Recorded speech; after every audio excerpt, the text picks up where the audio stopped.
Welcome to Bull Take Scouting's full season review of the 2020 NFL Rookie Draft Class. We're going to dedicate this first podcast episode to the quarterbacks just because we have a lot to talk about. So we're going to split it up into three segments: the quarterbacks for this episode, the rest of the offense for the next one, and the defense for the final episode. So, Alex, do you want to kick off the quarterback review segment and talk about Joe Burrow's rookie season? Yeah, so I know we haven't really talked, our opinions haven't really changed too much on Burrow since our last podcast that we recorded, just because Burrow's season ended with the unfortunate season ending knee injury. But I think since this is a full review, I won't worry too much about repeating what we said, and I'll just dive into it. I think, like both of us thought, Burrow was the best quarterback. We had him as the best quarterback in the draft, and I think both of us, still believe that he is. Although many would say Herbert was better, I think that Burrow had so much worse of a surrounding cast than Herbert did. I think Burrow really showed you the intangibles that he showed in his final season at LSU. His leadership was great, his drive, and his really ability to rally the team. I think he really showed, the accuracy that he showed in college.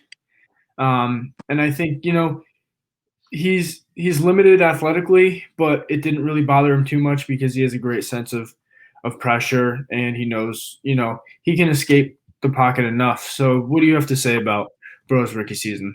Yeah, I think it was a really good rookie season. A lot of people would want it to be even more spectacular because he was a number one overall pick. But when you really dig deep into it, a lot of rookies struggle in their first seasons, especially when they're surrounded by a supporting cast that isn't one of the best. And Burrow definitely had a below average supporting cast, but what he managed to make the most of it and get a couple unexpected wins, like the one against the Titans. And I think he definitely would have played spoiler to a couple good playoff teams if he had not torn his ACL. And I think that's all a testament to how he can really elevate a team's level and get people to play better than they really should be. And as you said, his intangibles shown through, and I think that he's gonna go on to have a very good career, as both of us expected. And I have no doubts that he's going to be able to come back from this ACL tear and play better and progress. It might impact his preparation for the 2021 uh, season because he might not be able to be fresh for training camp. So that could pose a couple issues, but overall, I don't think it's going to have too big an impact on his development. And I'm right where I was on Burrow heading into the season after I evaluated him in the draft process. I think he's a franchise quarterback, surefire top quarterback in this league, and he's going to lead a team to a Super Bowl one day. Yeah, totally. Just a quick update on where he is in his recovery process. I know the Bengals have said, all signs are good. He's moving in the right direction. Like usual, they're saying he's ahead of schedule. That's what all teams say about their injury. Obviously, we hope that he is ahead of schedule. I'd love to see him be able to start week one. I'm not sure where that's gonna fall. I would love to see that. I don't think it's going to happen. I don't want them to rush him onto the field either. I want him to be fully recovered. But I know that we've seen some videos of him moving around and walking. So, obviously that's a great sign. So I think, if we want to touch on what we expect to see next year from Burrow, if you want to go first. I think a lot of that goes on the shoulders of the team to really improve the roster this offseason. I think that the line has to be the priority. As we saw this year, it was not what it needed to be, and it resulted in him getting a torn ACL. Of course, he could have torn his ACL behind any offensive line, but that's just how it usually goes, that when you don't have a good offensive line, you're not as well protected and you're more prone to injury. And I think that in the draft, they need to get an offensive tackle. It would be great to see them get Penny Sewell, and maybe if they don't, they get a Rashawn Slater. But we'll save all that for the draft. This is really a rookie review episode. So I think that Burrow, if they manage to bump up his supporting cast, he's going to take a step forward as well. And the better his supporting cast gets, the more he'll be able to elevate it. And I think within a couple years, if Zach Taylor shows that he's the right man for the head coaching job in Cincinnati, they can really enter the playoffs and end up being I think every year they might surprise because that's Burrow's nature is he's going to make his team better than you expect it to be. Yeah, I expect to see Burrow take another step forwards. And like you said, it really comes down to his supporting cast.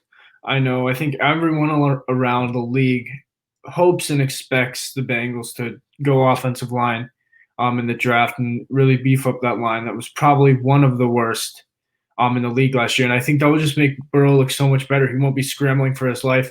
He'll really be able to sit in the pocket, find those open throws, throw his guys open. And, I think, maybe next year it'll be another step forwards. And then I think his entering his third season will really be his first year where he has an off season with the ability to prepare. And I think that's where we see the biggest leap from Burrow is the offseason heading into his third year. And I think his third year is really where he's going to break out and going to be one of the top 6-7 quarterbacks in the league.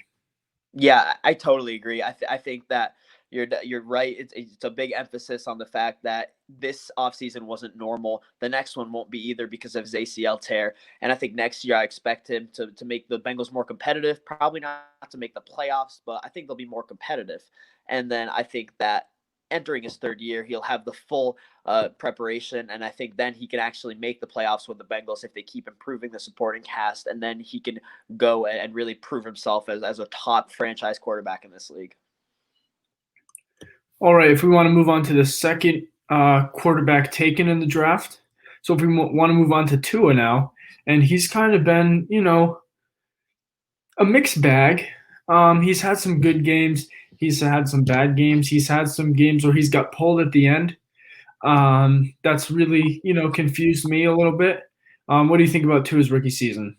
I think it's been a little disappointing, but I think it's disappointing because of the play of Joe Burrow and Justin Herbert in his rookie class. I think that he's really not shown anything that makes you think, oh, he's definitely not going to succeed. He kind of did have a little bit of a rough rookie year, but for a rookie, I don't think it's really far below average how he played. I think that he was just really conservative, and I don't think you can blame him because I think a lot of this comes onto the fact that he had 4 first-round receivers, and I'll name them off. Jerry Jeudy and Henry Ruggs went in the first round in 2020, and then we're going to see Devontae Smith and Jalen Waddle going in the first round in 2021. So he had 4 first-round receivers at Alabama, and now he goes to a receiving core that's actually very below average if you think about it. I don't think people mention it enough. Devontae Parker is a solid receiver. Outside of that, they don't really have much. There's Preston Williams, there's Jakeem Grant, and after that, it's not a good wide receiver core. So just the adjustment made it that the interesting statistic is actually that he has the fewest yards per attempt in the entire NFL this season, and that's just that was the nature of his rookie year, is that it's defined by the fact that his supporting cast is not at all what it was before. And he managed to be conservative, which meant his play couldn't be that of Burrow and Herbert, but he also didn't make any really bad decisions. He didn't put the ball in danger too much. And so I think that he'll be able to build off this season and improve in the future. And obviously, I don't think it helped him that he was pulled several times in late game situations. He could have used that as a learning curve and for his development. In the end, I think it was a slightly disappointing rookie year, but when you consider the context of his transition, it makes sense. And I wouldn't really think that his development is going to be derailed by this rookie season. Yeah, I think, in 2019 we had Kyler Murray as a rookie. He really jumped off the screen. And then this year we had Burrow and Herbert really exceed expectations. So that bar for rookie quarterbacks has really been driven much higher than it should be. I think what you should expect from a rookie quarterback coming in is pretty much what we saw from Tua. You're going to have ups and you're going to have downs, and it's the team's going to have to go with the quarterback. When you're starting a rookie quarterback, I don't think you should expect to make the playoffs or to be as successful as the Dolphins did. They went 10-6.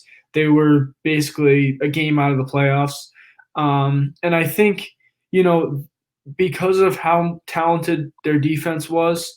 That really made the team look better than it really was. And then the Dolphins' expectations at the beginning of the season, was we have a rookie quarterback. We're starting with Ryan Fitzpatrick. We'll see how it goes, and then we're going to start Tua. and we're gonna let Tua play and get what momentum we can and carry it into the next season. But with a really good start to the season, I think that really led to heightened expectations from the Dolphins. And then you see Herbert play really well. You see Burrow play really well. And then the Dolphins' expectations are heightened of themselves and then of Tua. And then it really kind of turned into a snowball where the Dolphins were, halfway through the season expecting to make the playoffs. And then when Tua wasn't playing really well, which, he shouldn't, he's a rookie quarterback, you have to expect that. They said, oh no, Tua's not playing well, but we should make the playoffs, so we need to put in a quarterback that's going to play better. Obviously, Ryan Fitzpatrick's going to play better than Tua. He's, a 14, 15-year veteran? He's not going to make the same mistakes that Tua did. So, and Ryan Fitzpatrick has that little bit of Fitzmagic in him. And, you saw that in the Raiders game. But, I know some people liked the decision from Flores, some people didn't. I know you didn't, and I also didn't, because I think we're on the same page. We feel like the Dolphins should not have been expected to make the playoffs, and they were. And that's why they were putting Fitzpatrick in. And I think that really stunted some growth that Tua could have gotten from playing in, crunch time, down by a score with 5 minutes left, and they put in Fitzpatrick. No, you want a rookie quarterback to play in that situation, and that is the most valuable game time. What do you want from your quarterback? It doesn't matter how bad they're playing throughout the first 50 minutes of the game, or how poorly they're playing, or how well they're playing. All that matters is, do you win the game? Can you do a game-winning drive if you need to? And they really took that opportunity away from Tua multiple times this season. And I think in the end, I don't think it's really going to be a problem. I think Tua is very, mentally sound in where he is, and I don't think that's going to harm him and make him think that he's, a worse quarterback than he is. But I just think they took away valuable reps that he could have used, and he's going to have to be in that situation sometime. And, maybe next year when the Dolphins are truly playoff contenders, then Tua might be in his first game where he has to do that, and and that's when they're really expecting to make the playoffs, and maybe he can't win that game because he didn't have experience that he could have gotten in his rookie season. Yeah. Go ahead. So I just think that, the Dolphins' expectations were too high for themselves, and they should not have been expecting to make the playoffs with a rookie quarterback. And, if they do, that's great. But I think their expectations of making the playoffs really harmed Tua's development. But I think in the long run, I think it's all going to be fine. I just think, maybe next year and the year after it might be a little more bumpy than they would hope. Yeah, I think you have to really underline that they had a really difficult situation, because Fitzpatrick is he's not your usual quarterback. In fact, he can put together a 4-game stretch that's among the best in the NFL, and then follow that up with a 4-game stretch that's among the worst in the NFL. So I think what they were doing was they kind of knew that there was no way, even though they weren't like out of the playoff hunt, there was no way that Fitzpatrick was going to play the level they needed to the full season, because he really has never done that in his career. And so they put in Tua, but then their defense ended up getting them several wins in his first few starts. And then, as you said, they were in the tricky situation where, they're suddenly seriously in the playoff hunt, and in the late stage of a game. And this is no knock on Tua, but Ryan Fitzpatrick is the type of player where, like, if he can just engineer a game-winning drive out of nothing, as you said, he's got some Fitzmagic to him. And so I really don't know how I think the mistake was playing Tua when they did. They should have I think when they should put Tua in, they should have committed to sticking with Tua the rest of the season. But they put him in and then played themselves into the playoff hunt. And so then they I don't blame them for putting Fitzpatrick at the end of those drives, because you're an NFL team, you're there to win. And he gave them a better chance of winning. As you saw against the Raiders, only Fitzpatrick was going to do that. Tua probably wasn't, because he's not Fitzpatrick. That's not his type of play style. And so I think that Tua should have been started later. And if he started like several games later, if they perhaps were not in the playoff hunt, then he could have been able to get that experience at the end of a game, like you said. And that would have benefited more. It was just a really difficult situation, and it's up for debate on how they handled it. But At the end of the day, we're reviewing his rookie season, and I think that he had some ups and downs. But at the end of the day, they're still committed to him. And any talk that they may pick a quarterback third overall is not it's unfounded, and it's not going to happen. It's clear that in that organization, Tua's the guy. After every game where they or the 2 games after they put Fitzpatrick in, right after the game, Brian Flores told the media with certainty, Tua is our starter next week. And so I think that was the important part, is that if you took away the opportunity to be able to have a game-winning drive, at least you didn't take away his confidence, because right after the game, you made it clear to everyone that he is your guy. And so I think that they're going full steam ahead with Tua, and they're going to do what they need to develop him. I expect them to add a big name wide receiver, be it through agency or free agency or the draft. And I think that Tua's development is going to be just okay. He's going to end up being a good quarterback in this league, as I thought he would be in this draft process. Yeah, now I think we can move on to the quarterback that was taken 1 pick after Tua, and the quarterback that many people think was the best rookie quarterback this season. And that would be none other than Justin Herbert. So I know Justin Herbert really surprised both of us with how he jumped onto the scene. If you guys don't remember, he was told literally a few minutes before the game that he had to start because Tyrod Taylor had that mishap with a needle puncturing his lungs. And thankfully he's okay after that, but he never was able to regain that starting job because Herbert just jumped off the screen from the beginning. It was really impressive. I think we both saw those physical traits in college that he's really putting on display in the NFL. His great arm, his ability to really just drop the ball in there. But the things that he's not showing in the NFL are just his inconsistencies. He would have some jaw-dropping plays, and then he would just jaw-dropping plays that were both good and bad. I'd see plays like, wow, I'm not sure there's another quarterback that can make that throw. And then the next drive, there would be a play like there's no quarterback in the NFL that should have made that throw because that was such a bad decision. And those bad decisions have really been cut out in the NFL. And I think, obviously there was that potential, but we didn't think that it would happen, and definitely not that fast. I agree. I think that he really impressed me in that regard. But for me, I think he's had a terrific rookie year, and among one of the best rookie years by quarterbacks in recent memory. And there was kind of 2 reasons why I was lower on him coming out. As you said, he was really inconsistent, and he would follow up a great play by a really boneheaded play where you would be wondering how did he read the coverage that way and decide to throw that ball or something like that. And he's really fixed that issue. You can tell that he's been well coached, and he's really acclimated to the NFL much better than a lot of us expected. But now the thing that we need to see from him in order for him to go from a quarterback who had a really good rookie year to a quarterback that becomes elite in this league is that I think he needs to be able to will his team to wins. Because right now you can't make a judgment at all on whether or not he has the ability to do that, because after all, his team was the level of a record much better than what they achieved, but a lot of that falls on the shoulders of Anthony Lynn, and that is why he was fired today.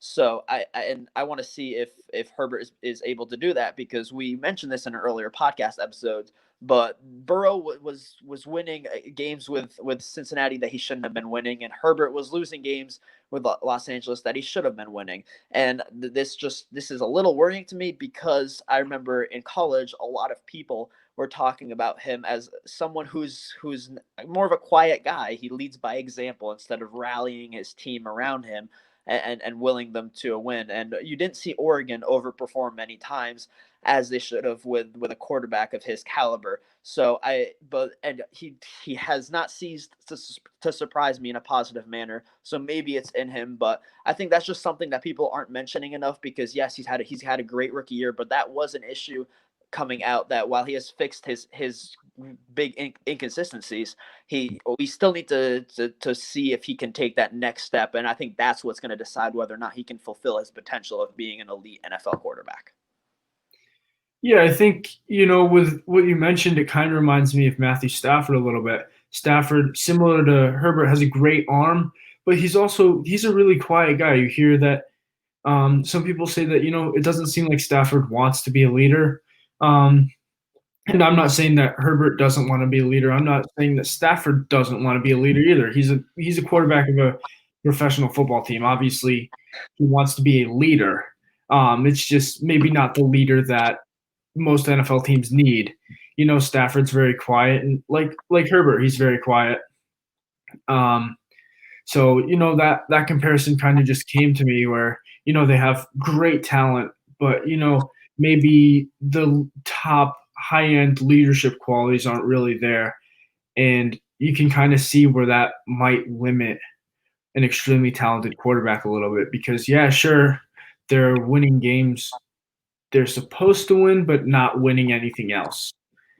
So yeah, but I don't want to knock Herbert as a rookie for any of that. I think sometimes as a rookie coming in, especially to a team with as much talent as the Chargers, I think it might be a little intimidating to try to be the leader of that team because they have Joey Bosa, Keenan Allen. They have some really, really great talent, even Melvin Ingram.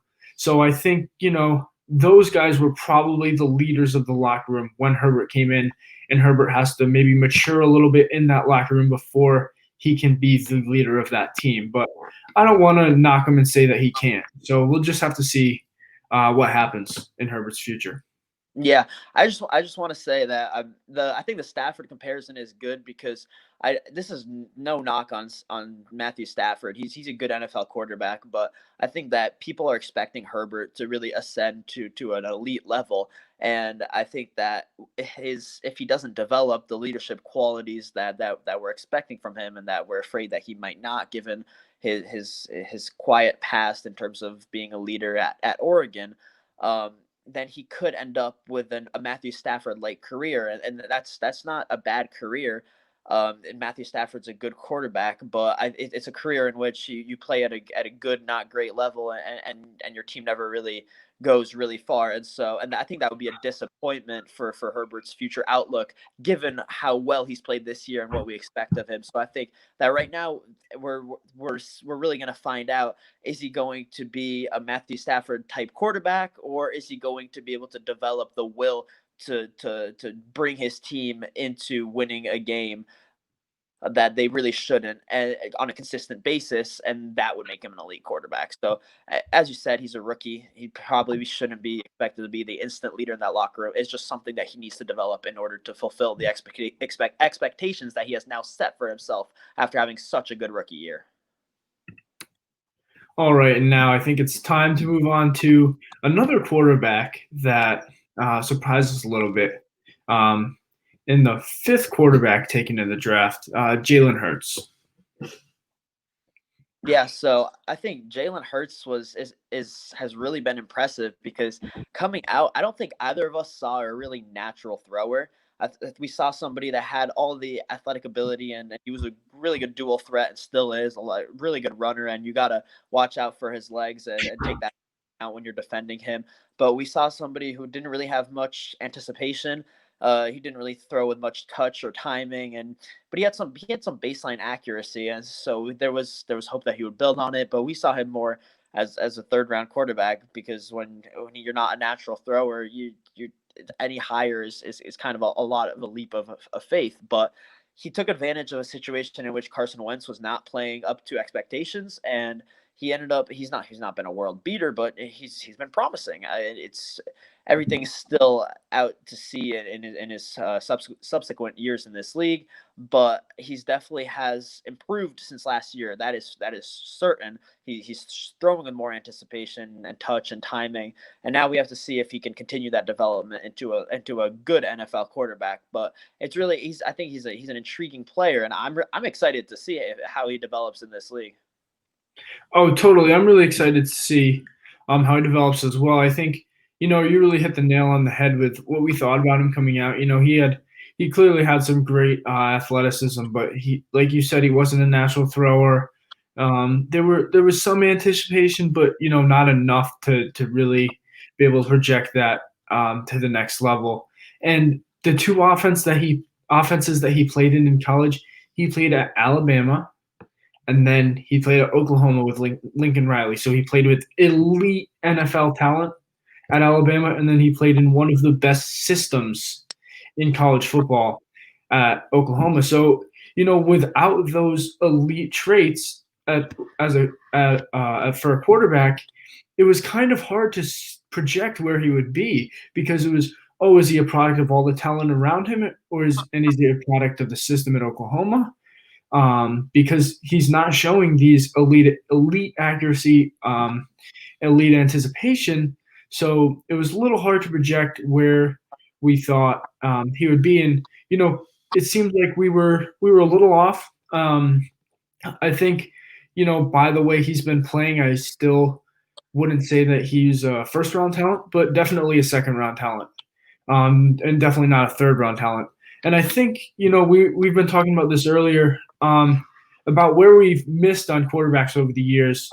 And it's really been that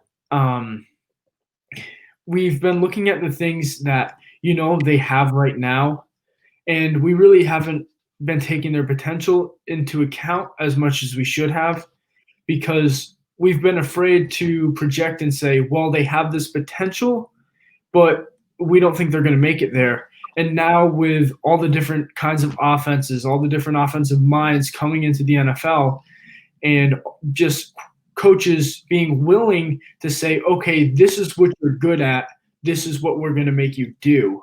And I think with coaches becoming more willing to do that, it's become a lot more quarterback friendly and a lot easier. Not that a quarterback transition is easy, but it's been easier for these quarterbacks that have, an elite trait like athleticism for Hurts or arm strength for Herbert, and say, okay, well, we have some limitations in other spots, but we're going to tailor our offense to fit your elite traits. We're going to tell you where to throw the ball so you don't make a poor decision. Or we're going to make it a run-based offense so you can run the ball, and then the defense comes up, stacks the box, and then you're going to throw it because guys are going to be open. I think where we've missed and where we're starting to learn is that quarterbacks are being used a lot more for their potential and their elite traits, and their negatives, the places where they're not as good, are kind of being, hidden under the rug a little bit. Yeah, I totally agree. And our job as scouts is to observe our past hits and misses, and notice how the NFL is evolving. And if you look at the older generation of quarterbacks, Tom Brady, Drew Brees, Phillip Rivers, Ben Roethlisberger, they're really more pocket passers. And today you're getting an explosion of athleticism and arm talent from the quarterback position in the NFL. You're getting, in addition to improvisational ability, now the prototype at quarterback, less of who can stand in the pocket and take a hit and deliver an accurate pass. Now it's more who can really sling it downfield, who can extend the play out of the pocket when the play breaks down, and throw on the run with accuracy. And so the NFL is evolving in that manner. And Jalen Hurts is somebody who really fits that mold. Even though he's not, he would have never had any success 10 years ago, maybe even 5-6 years ago in the NFL. But it's in today's NFL, the way it's evolved in the last few years is that he's the type of quarterback that has the traits that go with the modern game.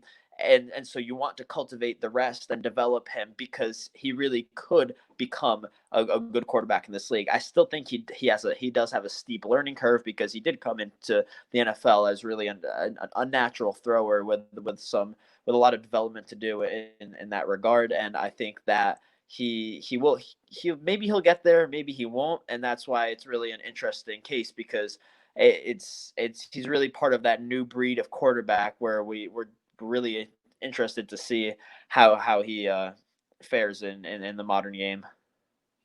Yeah, just the last point on Hurts. I know we kind of said this, but the Eagles have done a really good job of hiding all of the things that we knocked him for.